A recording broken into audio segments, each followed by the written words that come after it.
death. He died by suicide 2 years after her murder. The answer we are providing today will not bring her back, and we can't extract justice from the perpetrator. But I know he must answer to a higher power.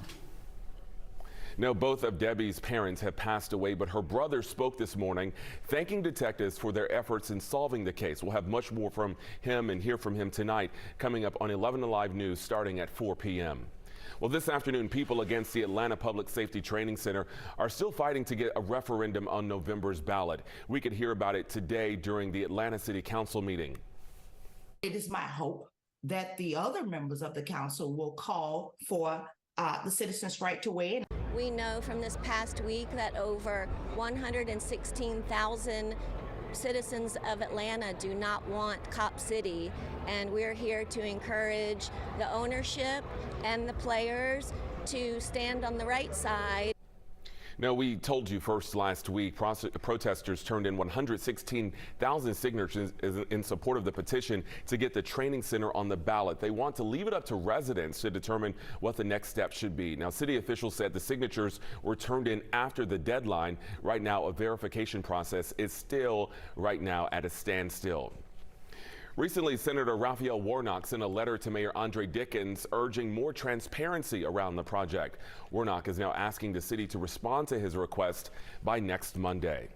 Right now, let's bring in meteorologist Melissa Nord for a weather update this noon. Melissa, I know we had a weekend of some rain and showers, so are we finally in the clear? Oh, we are in the clear, Jonathan, not just today, but all week long. We got nothing but a lot of sunshine and a little taste of fall that's moved into North Georgia. So I know it was not convenient that all that rain happened during the weekend, but today, tomorrow, and through the work week, this is your reward, a little taste of fall here in North Georgia. 11 on the Wizometer, a perfect 11Alive day. It's one of those Chamber of Commerce days where we have sunshine from start to finish, that crisp and cool, comfortable start. But with all that sunshine outside and dry air in place, we're on our way up to 80 this afternoon. And right now it is mild, and inside the sunshine, when you step outside, it feels a little warm outside thanks to the sun angle.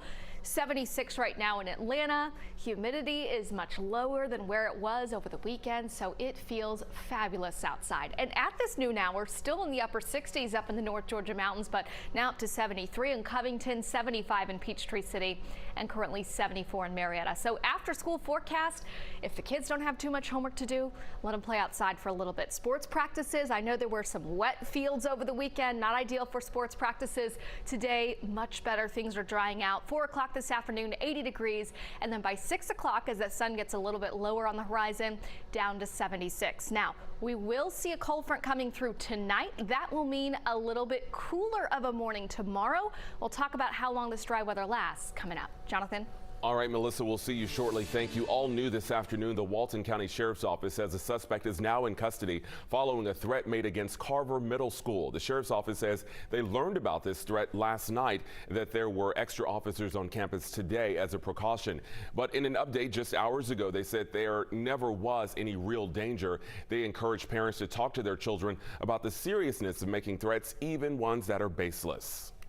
Well, today we are hearing from the family of a former Atlanta assistant principal gunned down last week in Chicago. Police say 32-year-old Abner Joseph was shot and killed inside a high-rise building after an argument escalated to gunfire. Joseph used to be the assistant principal at KIPP Metro Atlanta Schools, a charter school system in Northwest Atlanta. Now, before he died, he was the assistant principal of culture at Intrinsic School, which is in Chicago. Our NBC affiliate there in Chicago spoke with his sister, who said he dedicated his life to helping children. He made being smart cool. That influenced a lot of the youth. So moved him out to Chicago to make a difference in the world. He went there to go do that, and he wasn't done.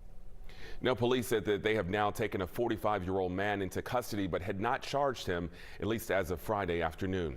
Well, this afternoon, Snellville police continue to investigate a child abuse complaint at Sunshine Child Care Learning Center. Police say this happened earlier this month, but they've recently arrested an employee after video showed her physically assaulting a 4-year-old. Now, the suspect is charged with second-degree cruelty to children, and police do tell us this is still an active investigation. A new resource center is opening today for parents in need of emergency child care.